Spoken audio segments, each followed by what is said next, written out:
All right, we're going to get started by having a seat and coming back together. We're going to talk a little bit about what does CC look like in community, and also what does it look like in your home. To get us started, I want to let you know that we are collecting a love offering for the church here. And so we have a couple of baskets that look like this gray one that we're going to pass around to different tables shortly. So if you want to just bless the church with a little gift saying thank you for our opportunity to use this space today, we sure would appreciate it. Let's go ahead and take our seats. I know it's so fun to talk, but we also are here to be re-inspired and reconnected to why we're doing what we're doing today. So I'm going to start by telling you a little story. So I have 7 children. My name is Mary Aldrich. I have 7 children.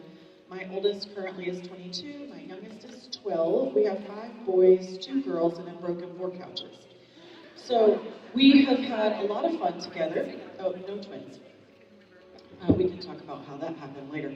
So when one of my children was young, I guess he was about 6, he started on this little kick of wanting to eat healthy. And he was trying to figure out what he wanted to eat and how healthy it was compared to other things. He's doing this little comparison thing even when he was young. And in order to determine what the health rating of the food that he was eating, he would ask us this question. He would say, on a scale of sewage to kale, how healthy is this food? And I was like, okay, sewage, I understand what that means. And kale, I get that's like way on this other end. But what's the answer for literally anything in the middle? I mean, if he's eating spaghetti, do I say, on a scale of sewage to kale, spaghetti is pizza? And then where does that line up between sewage to kale? It's like there's no frame of reference, right? But this was his thing. On a scale of sewage to kale, how healthy is the cereal that we eat this morning? On the scale of sewage, and I would just we were amused, of course. We were amused. And also, I thought it was a great example of if you don't have any frame of reference for what the middle numbers are, how do you rate anything? How do you determine where pizza goes or where your spinach salad belongs or other than, I know it's not sewage and I know it's not kale, it's somewhere in the middle. And I think sometimes as we are trying to figure out how to train our kids classically, that's the same sort of ditch that we fall into is I know I'm not doing it this way, like I stepped out of that progressive education, right? I know I'm not over here. I know I'm not Socrates and Plato, and I'm not sitting having these like perfect classical conversations with my children, but how do I rate what I'm doing in the middle? How do I determine what those things are? And so that's one of the things that I really want to talk to you about today is 3 different ways that we can evaluate that particular, evaluate our own teaching, our own learning, and our own discussions with our children. Does that sound good? All right. So let's get started with the first way we evaluate or examine these areas in our classical conversations program specifically is with the relationships between our directors and our parents and our students. So if you've been in classical conversations for very long, you've probably seen this triangle here before.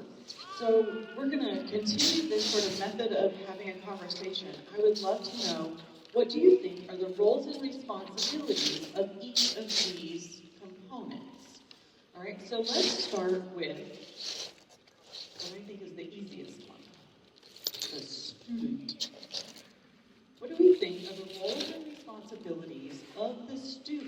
as it pertains to classical learning? Attend, okay? It's their job to be prepared. Participate, yes. What else? Humble, yes. What else? Anything? Communicate, yeah.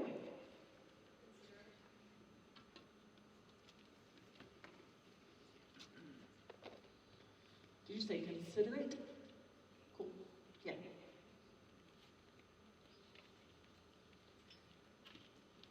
Okay, that's a good overview. What, within CC specifically, what are the roles and responsibilities of the parent? To teach. And this is something that is unique to our group. The parent is the teacher. You're still the teacher. When you send them to CC, you're the teacher. Okay. When you send them on community day, and you're so glad somebody else is pouring into their life, you're still the teacher. Yes. What else? They're the model. Great. Oh. Yeah, the model for the student. What does that mean that we're doing or being? We're the lead learner. Yes, we are a lead learner. Absolutely. I got to model that in a big way last year. We needed a Challenge 4 director, and I have two kids, remember not twins, in the Challenge 4 class last year. And if you know anything about the Challenge 4 curriculum, we do physics, we do Challenge 4 Latin, we do a thesis, we did ancient literature, we did theology, and I've never taken physics, ever. I've never read any of the ancient literature books. I've never done some of the math that we were required to do in that. And stepping into that role as a director for the first time last year, I got to go through my senior year of high school myself, right? So, but it was a beautiful experience. Was it challenging? Absolutely. I also would call my son up to my office and say, hey buddy, can you help me work this physics problem because I am lost, and like, let's do it together because I need help with this. But we got to learn together what it looked like to be diligent through hard things. And I am, for the record, so glad I'm not doing that this year. But is it possible, and does it create a model of learning alongside them? Absolutely. And we grew together. And our relationship as a parent and a child, as a teacher and a student, with those two kids in particular, is much, much stronger as a result of that experience. Wouldn't change a thing. It was worth it, absolutely. So yeah, lead learner. What else? Accountability. I think I heard humility and accountability. Okay. I think that humility piece probably goes everywhere.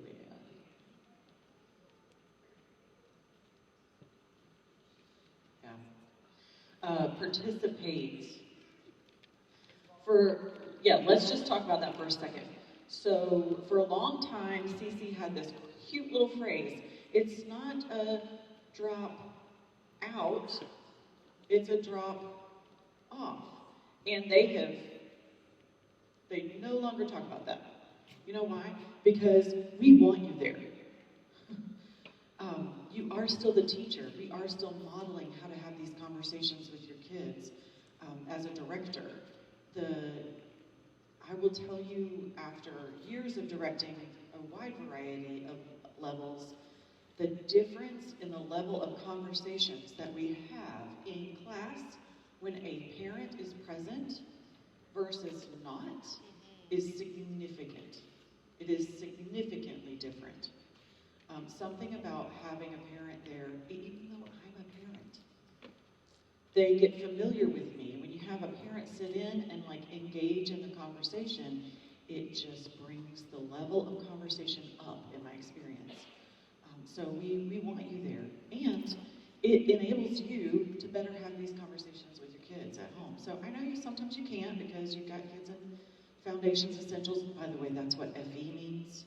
Foundations, Essentials, if you guys are wondering. And you can't be in the challenge level. That makes sense. Or you have something else to do, maybe it's work or whatever. But we really invite you to step in and be with us in the challenge levels as a parent. So yeah, participate. Assess, yes. Because it is not the director's responsibility to grade anything. It's not the director's responsibility to grade anything. It's your job because you've decided to what level you want them to participate in the program. And because that's your responsibility, it's also your responsibility to decide how well they succeeded at your level of participation. Yeah. Anything else for the parent? Inspire. That's good. How many feel super equipped to inspire your children when they don't want to do it? Yeah, me neither. So, it requires us to be getting feedback and getting built up and staying in community with the people around us so that we can get inspired from other parents, from other speakers. I think CC has like 3 or 4 podcasts you can listen to at this point to like re-energize and re-inspire why you're doing what you're doing. If we aren't feeding ourselves, spending time in the Word of God, definitely, and like starting your day with Him, getting that into us is such a high priority in order to be able to pour out to them in some sort of inspiring way. Otherwise, you go into the day, you go into the day and you're like, I don't want to do it. And you're like, I don't want to do it either. But I guess we all have to do things we don't like to do today. Right? We've been there. Yeah. Not inspiring. That's the not inspiring.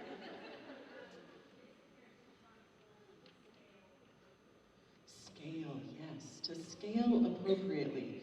And for you new to CC people, that just means that you can either add more requirements to what the guides or the instructions things say, or you can back off, or do it differently. You can listen to an audiobook instead of read the actual book. You can even watch the movie instead of read the book. Some of us have just skipped the book altogether. With here's 3 questions you can talk about in class so you can still have the conversation about the book and not know anything about the book. According to the needs of your student. Absolutely. Let's talk a little bit about the director's role. Model for the parent. Yes. Which is why it's so helpful if you're there watching what we're doing. Yeah. Anything else? Conversation starter.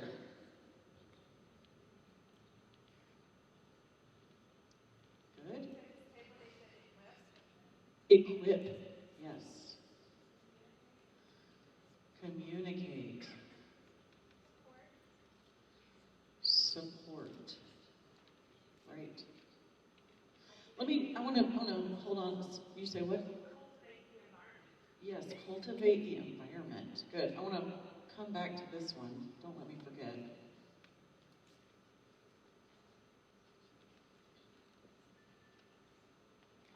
Communicate and support. I want to put a little plug in just because I've been a director so many years. A lot of times we think communicate and support looks like when you have a problem, we are the communicators, and if the parent has a problem, you need to communicate with the director, right? I really encourage you not to wait until there's a problem to have regular communication with your director or with your parent. because what we find is there are little subtle things that start to happen, and the director in their mind could be saying, I don't know if this is like an off week or if this is like about to be a pattern, right? So I don't know if I should really say anything to the parent or not say anything. I don't want to make a big deal about it, you know? So we kind of go that way, and we sort of hold back. That can be a tendency of a director, because you don't really want to like harp on every little thing if they just had a bad off week. And then the parents over there, like, either A, doesn't even know that something's different, or B, they're having this little struggle, but it's probably going to iron itself out in class. Like, the kid will figure out that they were ill-prepared and compared to other students in the class. They're going to see that, like, they didn't get all their work done, and that's going to re-inspire them to do the work the next week, and I won't actually have to say anything, and like we'll just let that healthy peer pressure really help them rise to the occasion. And guess what? The director's over there in class going, they all didn't do their work this week, and I'm not really sure how to get them back up to this level, because everybody is sort of like lowering themselves to this communal expectation of mediocrity, and what do we do now? And so if we can really communicate, the value of communication and support on a regular basis, even when you don't think you need it, is vital. It's vital to continuing a level of excellence in this program. Make sense? All right, so yeah, cultivating the environment. Anything else? Yes, directors are also model for the student. So, they are also a lead learner, absolutely. All right, so there's probably more, but we'll stop there. And I just want to circle around that this is the first way to examine if you are doing classical conversations or a classical method in a way that is excellent. Which one are you, or are you a combination? And are you actually operating within your designed role? And then are you also supporting the other people in this relationship? Are you supporting them in a way that they can operate in their role? As a director, if you're going to scale the work as a parent, it's really helpful if we know before they get to class that you did not make them do that assignment. Because sometimes we'll do things like, oh, we're going to come with a discussion, or we're going to come with a game to play, or some kind of thing. And if you get 3 students that didn't do that assignment because their parents said, no, you don't have to do it, that's fine, but like, now what do we do in class, you know? So we support each other this way, in a powerful way. So that's the first way to evaluate. All right, the second way we evaluate is to ask the question, am I still focused on the priority of, remember we talked about cultivating that, nurturing the soul through truth, goodness, and beauty? Am I still holding that truth as the priority? Or have the academics become the priority over these qualities, right? Remember, we put all these words up here of the, like, this is what we want our student to get. More than anything else, if they turn out this way, this would be happy, this would be success. There's not a single academic actual subject on the list. There's not math, there's not literature, there's not logic. That's because those are tools to cultivating the truth, goodness, and beauty. And if you're a contractor or construction worker and you go out and you're like, I'm gonna build a house, that's your vision. You don't get all like bogged down in how great your hammer is, right? Like, let's have a real long conversation about the excellence of nails. The contractor's like, you missed the boat. We're building a house over here, you're over here like examining your tools and getting all nerded out on which one's the best one. So remember that the academics are the tools to helping create this, right?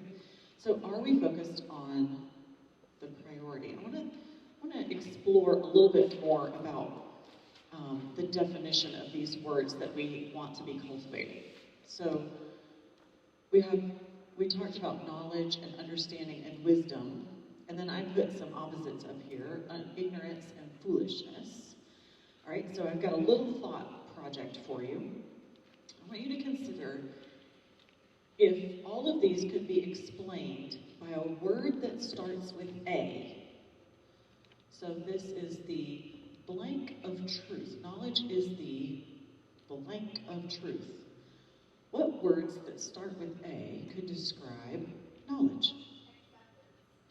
Acceptance of truth. Okay.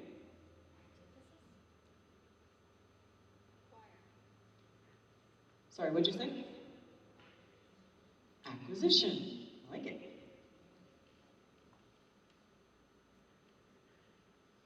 Good. Anything else? I put accumulation. We're accumulating truth. Knowledge is the accumulation of truth. All right. How about understanding? Starts with the letter A. What do you think? Application. I have that one for wisdom. So let's put that down here. Because this is really where we are doing it on a regular basis. Application. Awareness. Okay. We don't use this word a lot, but I used assimilation.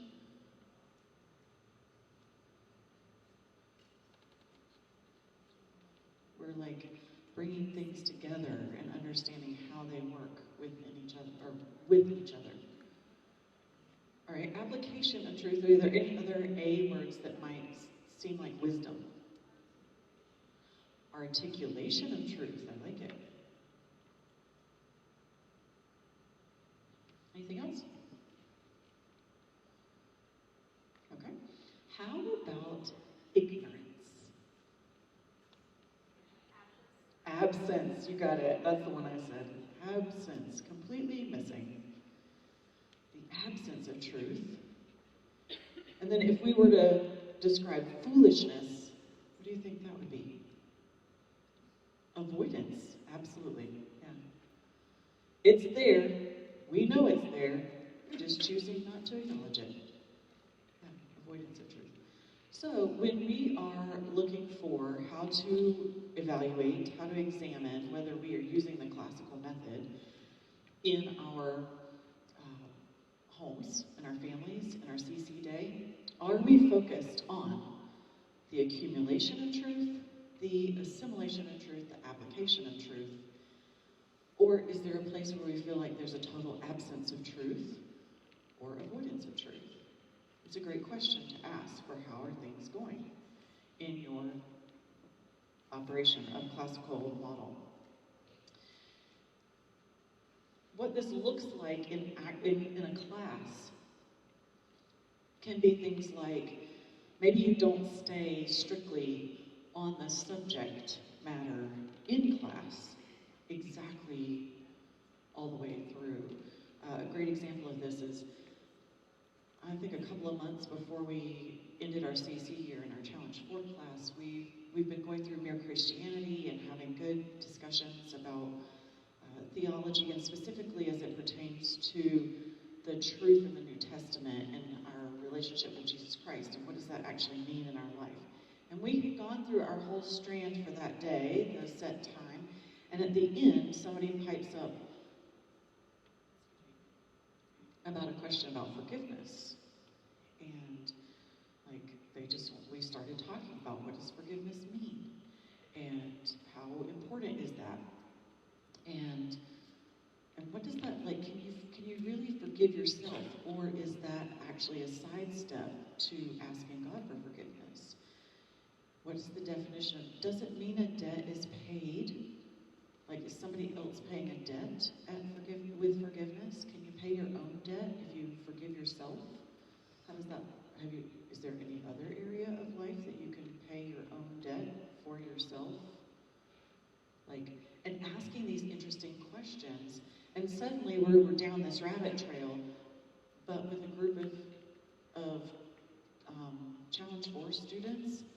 How many of you would be like, yeah, actually, let's have a 30-minute conversation about what forgiveness really means in my life, versus, no, we really got to stop and work on this math problem, right?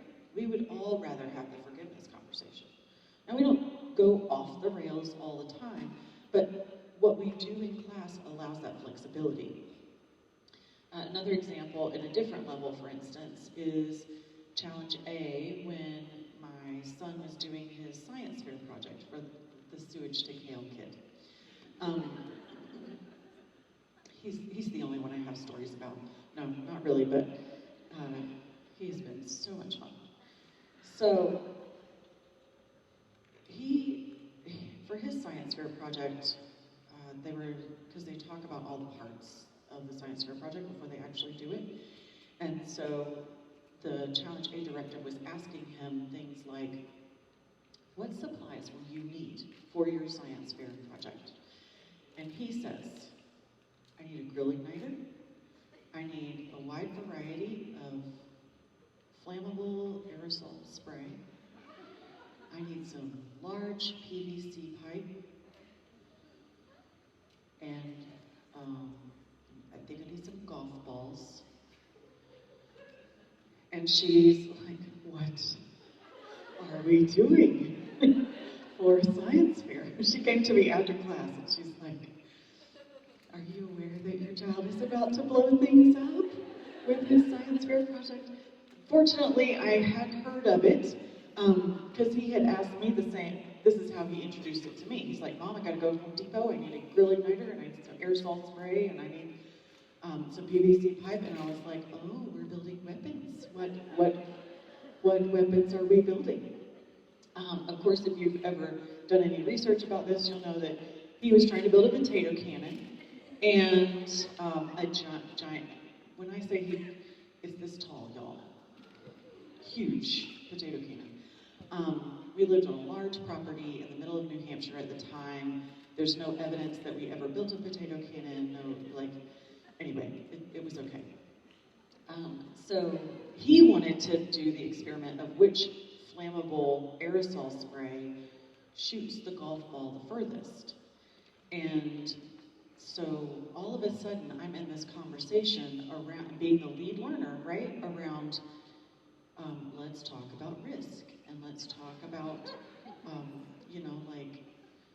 what are we measuring, and is this really realistic, and things like that. He shot his first golf ball, and y'all, it went like a quarter mile away.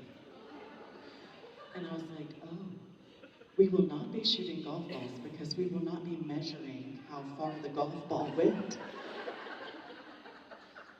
So now we're in a comparison conversation of what other things could we shoot that would go far enough to be able to provide data for this project, but also we don't have to hike miles and find it.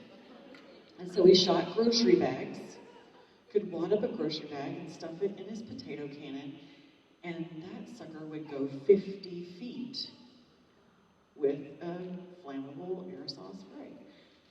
And now we are defining this potato cannon as a science fair project. When we moved in with my parents, my dad definitely defined it as a weapon, and he was like, you will not have that in my house, and you will not shoot that in my yard, right? And actually, could you just give it to your mother to keep up with? And no. So all of these, but it was an incredible experience for him. And this is what we get to facilitate. Anybody think we would have done this at a different school? Nope. But he really got to experiment with something in a safe environment but he was seeking truth. Like, what really works? actually works, what's the best solution. Um, and working with getting things exact, and that precision matters, right? So that's a fun way to ascertain if you are on priority or off priority, right? I'll throw another one in there. I just looked at the Scribblers at Home book. I'm not normally like a product pusher, but if you want to know how to do 5 common topics at home, that's the book. Like, go get it. It has the 5 common topics questions about all the other things. I wish we had it when I started CC, because it really does help you develop the art of the classical method from a really young age. And then the discussions in there are things that you can talk about. Like, it doesn't stop at 8. You can have those discussions with your high school kids, with your spouse, in all sorts of ways. It's a great resource. Don't get mixed up. It's not going to be a week by week, like, do this on this week. It's like a recipe book. You like pick and choose what you want to do. But if you're really looking for the how to use the 5 common topics, that's the book to get. Promise. Okay. So that keeps the priority. And then the third way that we can evaluate our classical model is through using a question of, is there anything getting in the way of using the classical model? Or is there any belief that I'm holding that's driving me to use something else besides the classical model? Okay, so let me explain what I mean by that.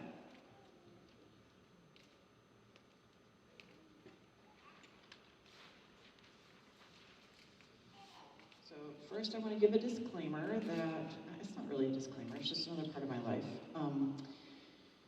So I'm a parent of 7. I am going to be directing Challenge 1 this year, that's fun. And then I also have a life coaching business where I coach moms in how to really thrive. We call it Ordinary Moms Discovering Their Extraordinary Power. It's biblically based and I love it. Lots of transformation. But one of the things that we teach in that coaching program that I do is a little bit of cognitive behavioral therapy. How many of you are familiar with cognitive behavioral therapy? Okay, a few of you. You're all about to become familiar with cognitive behavioral therapy. At least one element of it. Okay, so there's this little pattern in the theory of cognitive behavioral therapy, right? And the thing that we usually stay focused on is the action, the behavior that somebody's having. Here's what they're doing. They're screaming at their math problem. Or they are not waking up until 12 o'clock, and then they only want to do a half hour of work, and they're in challenge 2, and that's not going to work, right? So these are actions, all right? And actions bring what? Results. This is what we get from our actions. Actions bring results. That's what we have. So when they don't get up, or when they do, we get a certain result from that, right? The thing that drives actions is feelings. Now hear me out. Some of you are like, no, I don't base my decisions on emotions, I base my decisions on logic. And I get you, that's the thinking part that comes right before the feelings. Feelings, when I talk about feelings, I'm talking about actual physical responses, okay? So like you get a tightness in your throat, or you get a little in your stomach, like that. Or you get your blood pressure rises, or your pulse raises, or things like that. That's what I'm talking about. If you're talking about emotional feelings, like anxiety, or stress, or anger, or sadness, there's a theory that says that those are actually thoughts about a combination of physical feelings. Okay? Let me give you an example. How many of you have ever ridden a roller coaster? Okay. How many of you love riding roller coasters? How many of you hate riding roller coasters? Yeah. So chances are that all of you have similar physical feelings. Your pulse raises, you feel a little like jittery inside. There's the temptation to scream, right? But some of you interpret those physical responses as terror, and other people determine that those physical responses are excitement and exhilaration. But they are similar physical responses. That we have decided, oh, this means this emotion, or this means that emotion. So something to kind of take away and think about when you are exhibiting, when you've determined you have an emotion, I have anxiety, oh, what does that actually mean is physically going on in your body? Is there something else that I could define that as? Right? It's a little bit of a defining question. So this is what we're doing. So I'm giving you this as a tool to help you figure out what's actually going on when things aren't working. Okay? So for instance, let's say you're trying to get the child to think about the math formula that he needs to use in a given problem. And they just aren't getting it, right? You ask them a question, you kind of led them all the way up to the thing, and they're just still, like, lost. And all of a sudden, what's the temptation? What do you do at that point? You just give it to them, because, like, dude, we gotta eat lunch sometime today. Right. So, we gave it to him. Now, I'm not saying that's all bad. Don't misunderstand. I'm not saying that we can't choose that sometimes. Sometimes that is necessary. We will never get to lunch if we don't give them the answer. But sometimes it could be a different response that we have in that moment. But we chose, no, just give them the answer. What's the feeling that we had when we switched and made that choice? Frustration. What else? Impatience. Yes. Yeah, frustration, impatience. All right, let's step further and say, what do you think? You may not be thinking it like consciously right then, but what are the thoughts that drive you towards frustration or impatience? What thought or belief might be operating? You might be believing that you're not a good teacher. Yeah.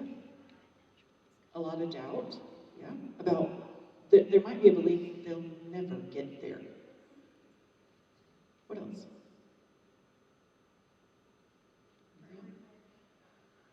Prioritizing time is much more important right now than getting this classically. Yeah. If they don't get it now, they're going to be behind. Ooh, anybody resonate with that? Like, oh my goodness, if they don't finish this math book this year, then we'll be behind for the rest of their school, behind the rest of their school career. And when you get to their senior year and they're supposed to be graduating, then they'll still be in Algebra 1, right? And they can't go to college, and they won't ever get out of my basement, because they'll just be down there playing video games for the rest of their life. Like, these are thoughts I've had. Anybody else? I mean, I have a 19-year-old and a 20-year-old and a 22-year-old, and they do all live in my basement currently. Don't think that I don't have this thought run through my mind every single day, like, will you ever leave? I don't know. I hope we're teaching you the right things so that you do, right?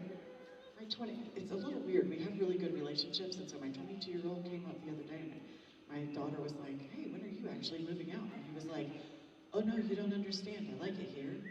And I will be inheriting this property, and eventually our parents will be living in the basement, and I will be in the master bedroom. Maybe there's something to be said for a little bit worse relationship getting them out. No.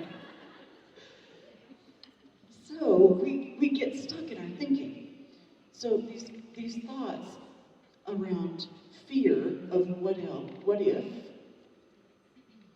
or uncertainty,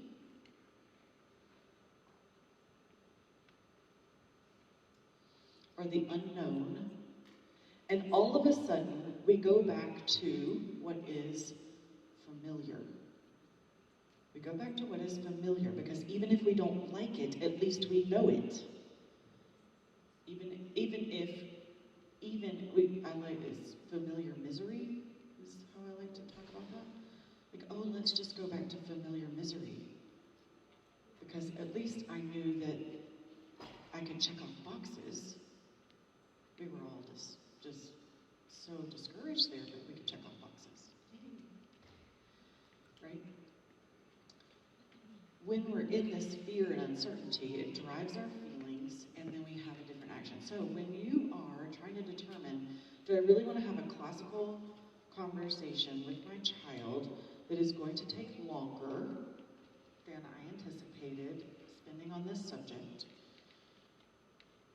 Go back and ask the question, what belief is driving my decision to jump ship or to switch how I'm doing this?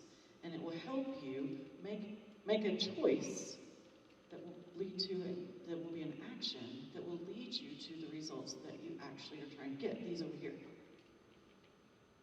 Okay. Does that make sense? Everybody got it? Okay. All right. To wrap up here, I just want to tell you a couple of real life stories because I think sometimes, or at least for me, as a director, back up, when I had all my kids when they were all little, I actually, my story, parenting and classically educating go hand in hand, and actually coaching too. It really is all a very classical method. If you really want them to steward their own integrity through life. But when they were little, short story is, I got to where like I didn't have any margin. I don't know why I would feel that way. 7 kids running around. Like, it was a little rough.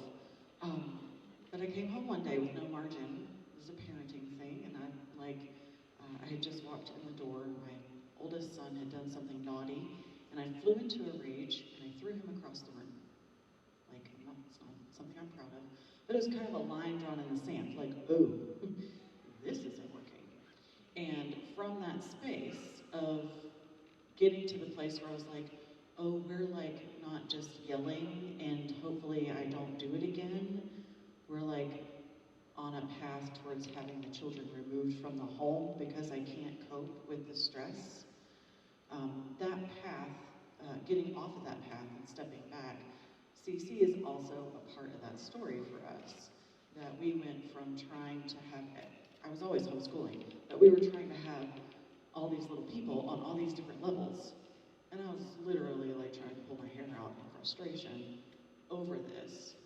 And so CC step was a path where we were able to consolidate what we were doing into something that was more friendly. I definitely got some help, and that's how I started my coaching business as well. But CC was a piece of that. It brought like a lot of flexibility for our family. Suddenly I could have 2 kids doing the same grade. Suddenly, and another 2 kids doing the same grade, and it reduced the workload, right? And so jumping into that, at the beginning, I had these people ahead of me, and I was like, I don't know that I will ever be that excellent in my teaching of my kids. And I had people speak into my life that like, it doesn't have to look perfect. And what you think you see as perfection, like, oh my goodness, my kid will never get to that level of learning or that level of presentation or whatever. Those parents would come back and say, look, it doesn't always look that way and it's still okay, right? So fast forward, I know Jenny talked a little bit about her children graduating from the Challenge 4 program. My daughter that just graduated from the Challenge 4 program, who I'm super proud of, is great in all kinds of areas, but she's not a good test taker. She didn't score high enough on the SAT to be able to get into her college of choice. And this is something I think we don't talk enough about in CC, like, oh, because the fear is what will happen if they get there and they aren't ready, right? And you hear a lot of people like, oh, they'll be ready. It'll be fine. They're gonna be ready. Well, guess what? She wasn't. And not ready in that sense. She got her letter back from college and they said, nope, you have not been accepted. And I was devastated. I was like sobbing, right? Oh my goodness, she walks into my room, sees me sobbing on the bed she has no idea why. What's going on, Mom? And I said, oh my goodness, I just am so broken and so sad that you did not get into the college that you wanted to go to. And that, like, I'm questioning my own parenting and my own teaching and my own, like, did we do it right? And of course I got 7, like, this is what I'm doing with all of them. Am I screwing all of them up like this, right? Like, do I need to pivot like now? And so there I am, emotionally broken. She says, Mom, one thing that we have learned this year and in the recent years is that if this is not the path, because of the circumstances that come into our life, that I can be confident that God has actually something far better for me for next year. And so I'm a little disappointed, but I'm okay. I'm actually kind of curious what I'll be doing instead. And then I sobbed some more. Because of course at that moment, it's like, oh, never mind, we got the real lesson. Like, she's gonna be okay. I know she's gonna be okay because we prioritize these things, the perseverance and the work ethic and the patience and the trust in truth and learning how to have conversations about emotional margin through the pandemic, where everybody was like off the rocker. And she came out on the other side being able to articulate her emotions that way and like work with them. Never mind, I don't know what you're gonna do in life, but I know you're gonna be okay, right? So I could tell you story after story about how God has just taken our family in a very different direction. I have 4 graduates now, none of them have gone to college, and I don't regret a single moment of that time. They're all doing things that they love. My oldest son is working full-time for Atlanta Mission, which is a homeless ministry in downtown Atlanta. He's 22, he has a full-time job as a facilities maintenance guy there, and it's been a great experience for him. My second son, who has graduated, he actually came to us and he said, can I work part-time at the church? Because what I really want to do is take this season of my life while I don't have a lot of responsibilities and actually write a book. I think I could write a book and I see that I'll have more space and more freedom to do it now than any other time in my life. Are you okay with that? Yep, as long as that's what we're actually doing, not playing the video games on the computer. And he's actually in the process of getting a publisher right now for his novel. We're really excited for him. Like, he's really made that work. And the other 2 that are just graduated, they're figuring out what they're doing. But we have this pattern like, oh, they're gonna be okay. So I wanna be the person that says to you, maybe they don't get into college. They're still gonna be okay.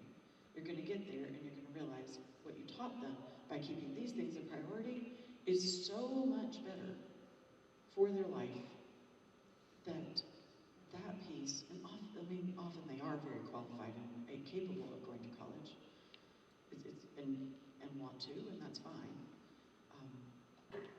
But prioritizing these things is so much better. And let me tell you what I have seen. If you don't prioritize these things, and they do go to college, the chances of them losing their faith completely at this stage of the game is so high. Like, you don't want them there without this. You don't want them there without this, right? So just some encouragement, like, this is a sacred journey you're on. It's beautiful and it's worth traveling, even if the outcome is a little bit uncertain.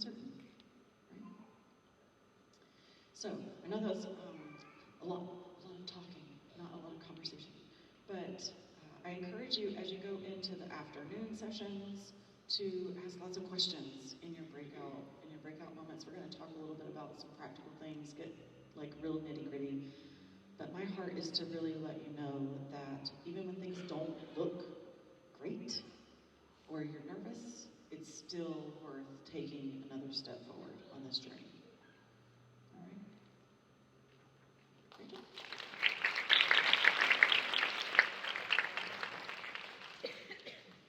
Did those baskets get all the way around?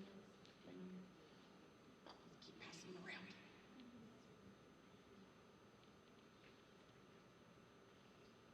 All right, thank you so much, Mary.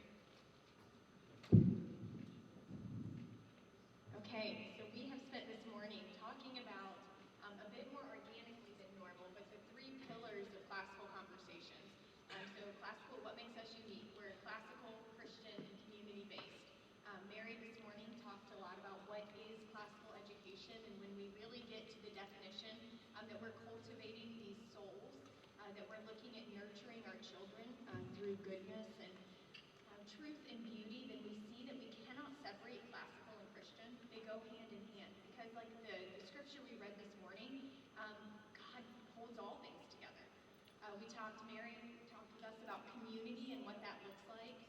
Mary, I loved this. I think so often when this fear replaces the idea that we are cultivating these tiny little image bearers, that's when our actions, we go back to what we're familiar with. We go back to pragmatic, right? A big word for what's easy, result-based parenting or result-based education. Let's just get this worksheet done. Rather than, hey, I want you guys to grow up and know the Lord and feel confident in His truth. So thank you, ladies, so much for that. Let's see. It reminds me of Proverbs 27:17, where we know that iron sharpens iron. So when I think about classical conversations, I think about this tension that sometimes doesn't always feel good, right? To have these long conversations with our kids.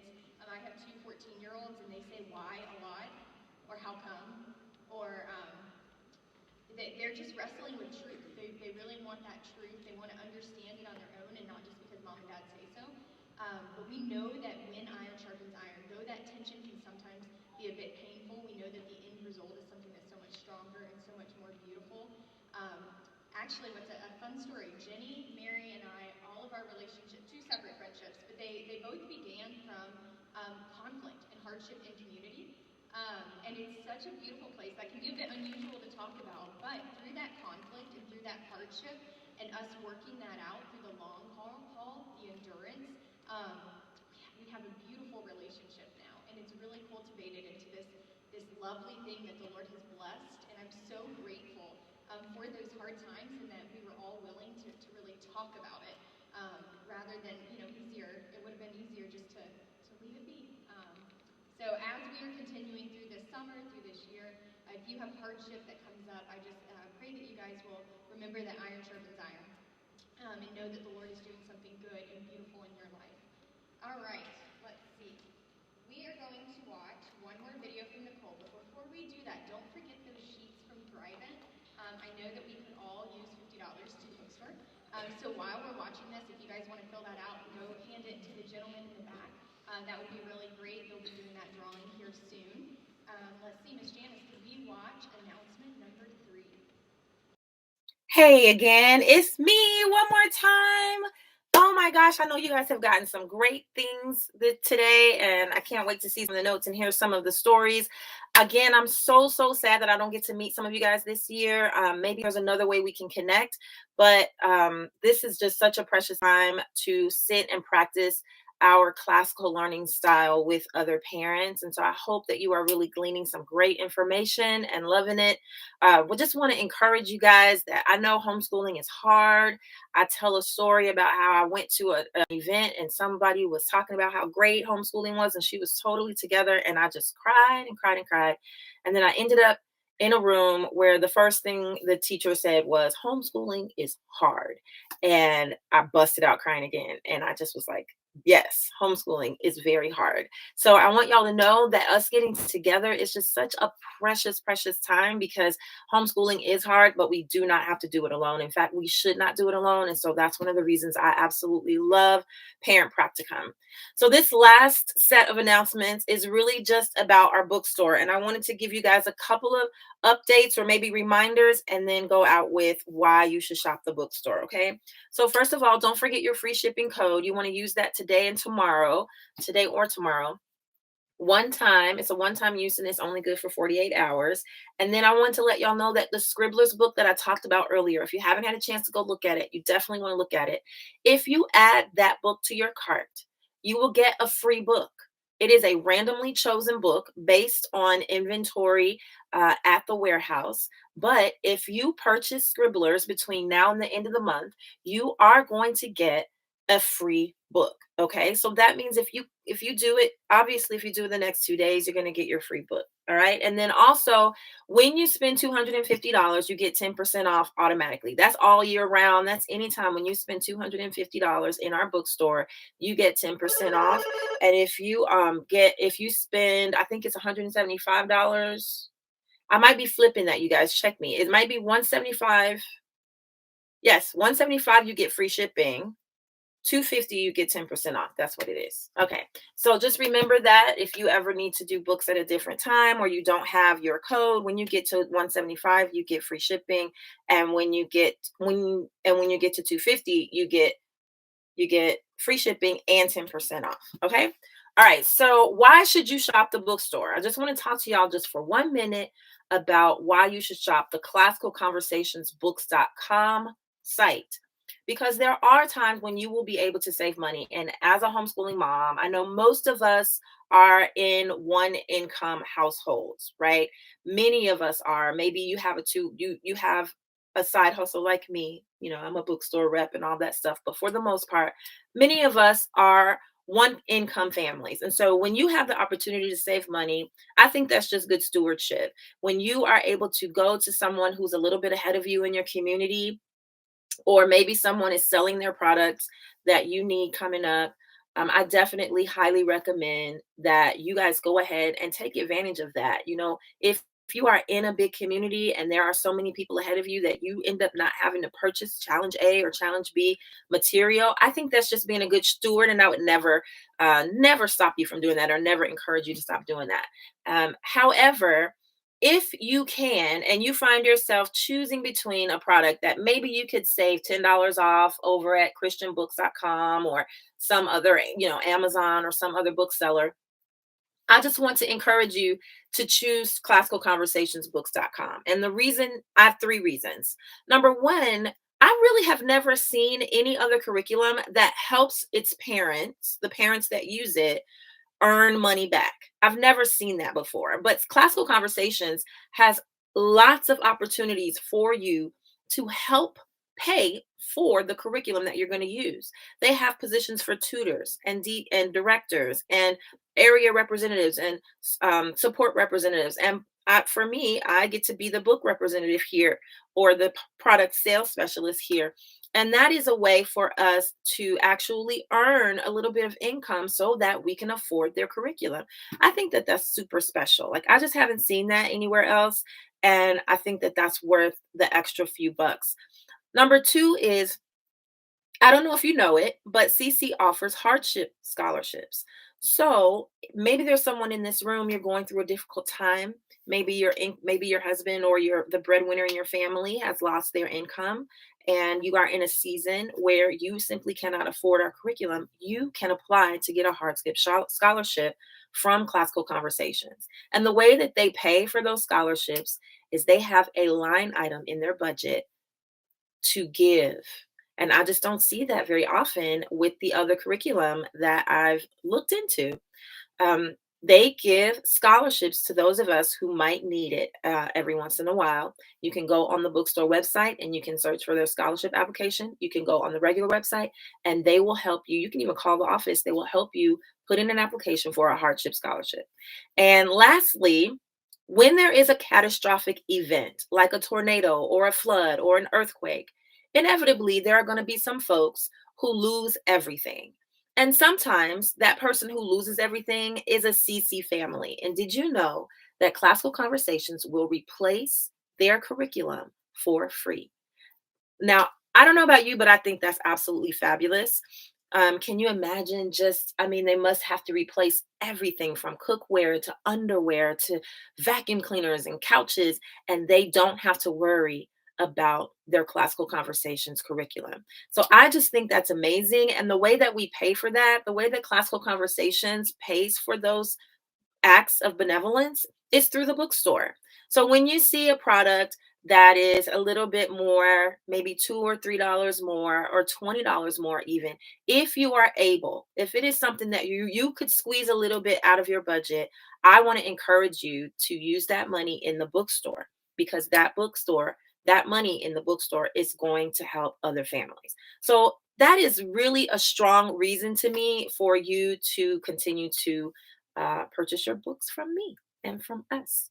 So, this is your brand new local product specialist signing off. I hope you guys have a fabulous rest of the day. And please feel free to contact me, reach out to me via that phone number, and I will be happy to answer any questions that you have. All right. Have a fabulous day and enjoy, enjoy, enjoy this amazing opportunity to practice classical learning with other parents at the Parent Practicum 2023. See you later. I just love her. She's so fun.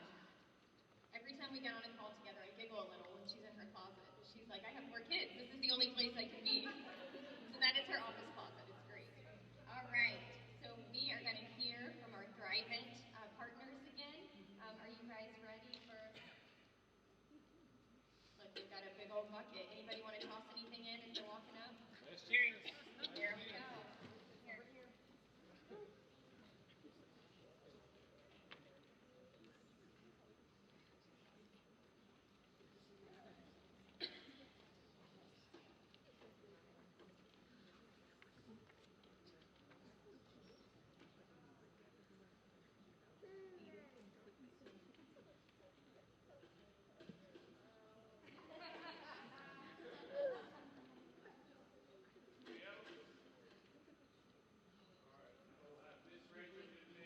Oh, that's going to make people either love me or hate me.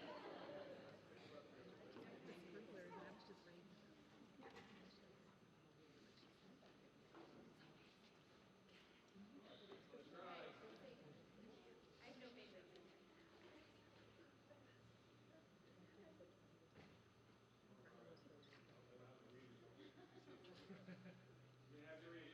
Oh, Rebecca Nicholson.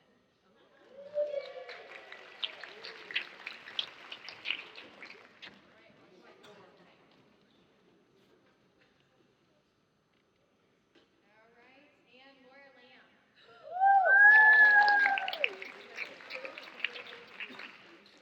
Awesome. Well, thank you. Y'all want to hold on to those? In the back. Awesome. Thank you. All right. Now I'm very excited to introduce you to our next partners as well. So Dr. Cook has been a long time partner with us here in the area. Before COVID, he attended every single practicum, and it was very exciting to see him. I shared with the last practicum, I was giggling a little bit. A friend of mine, we were at the pool, and she's talking about how her daughter was really struggling to read, and she thought that it was beyond, that she thought it was eye issues. And I was like, oh, Dr. Cook, you have got to go see Dr. Cook. And she's in her 30s, and she said, I saw Dr. Cook when I was a kid. So he knows what he's talking about. Hey there. I just wanted to say a real quick note. My name is Sandra Kay. I am a graduated homeschooling mom of 4 and a CC mom. It's been a little while since my kids have been out of high school, but I found out about Dr. Cook because I had a child that didn't learn like the rest. He was very smart, but was allergic to reading. And finally, after years and years of struggling, a friend of mine in CC handed me the yellow book that I was supposed to hold and I forgot to.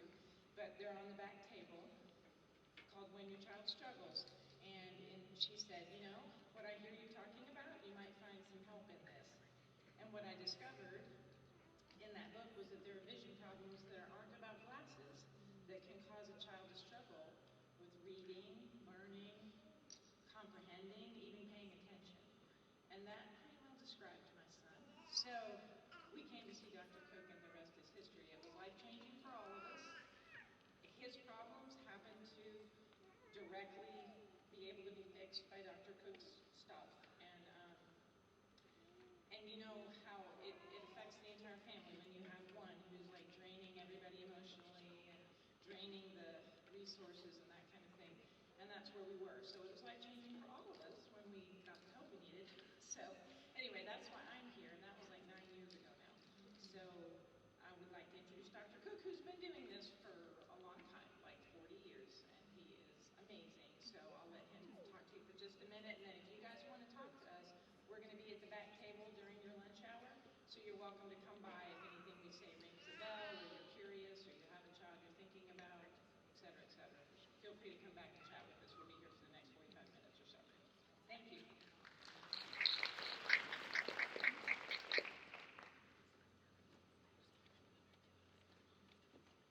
Hi. So yeah, there are free books on the table back there, and they're worth it. Okay. So I'm William Cook. We work with the child who's not like the other kids.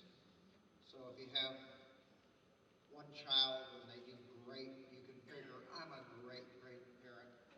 And if you have the next two and they do great, you figure, oh, I'm a fantastic parent. And then you get humbled.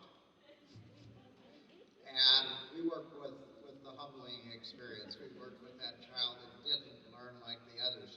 Just to give you a little idea about vision, you all have things there in front of you that could be red. And so just pick them up. There you go. It doesn't matter what it is, just it's got print on it. Okay. And then let's have you look out here at classical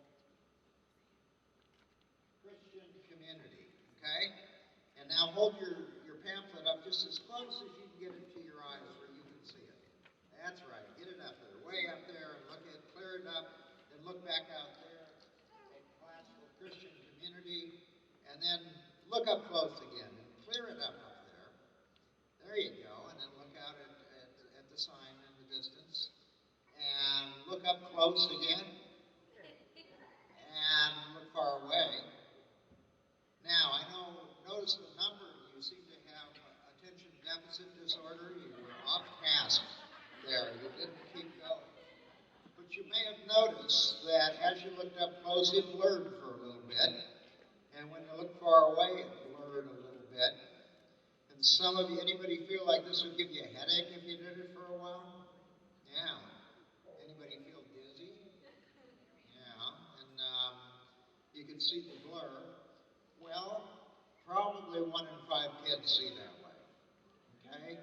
So when they're reading, the print actually blurs just like your print did, and they feel just like you did, which is, this couldn't be doing me any good. I'd rather do something else.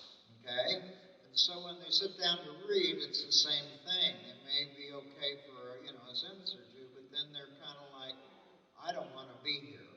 And if you actually watch them, instead of putting their eyes on the page, they have their eyes around the room because it's more comfortable just looking around than it is looking up at the page.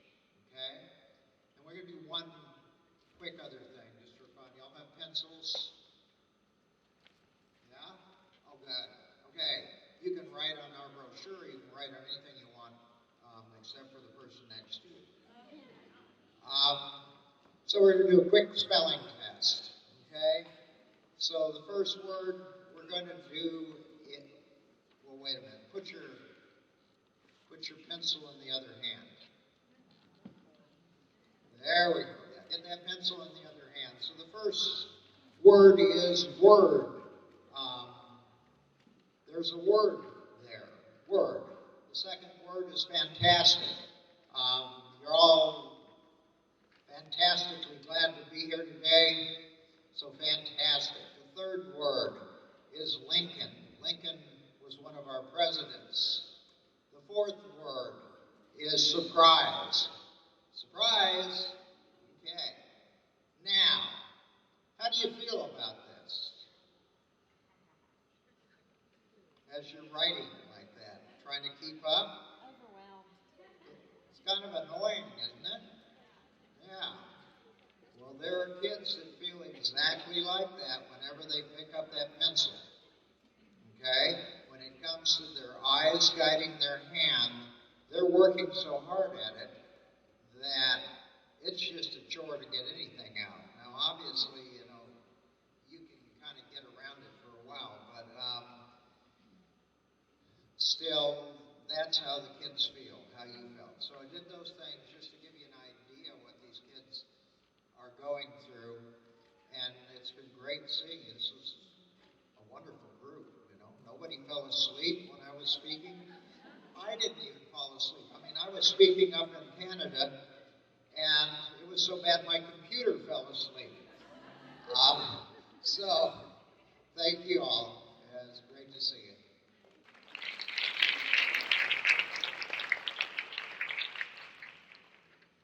All right. Well, I'm very grateful for Brian and for Dr. Cook for making this practicum happen. Don't forget to go see them at lunchtime. Any questions that you have, or if you just want a good laugh, definitely go visit them. We are going to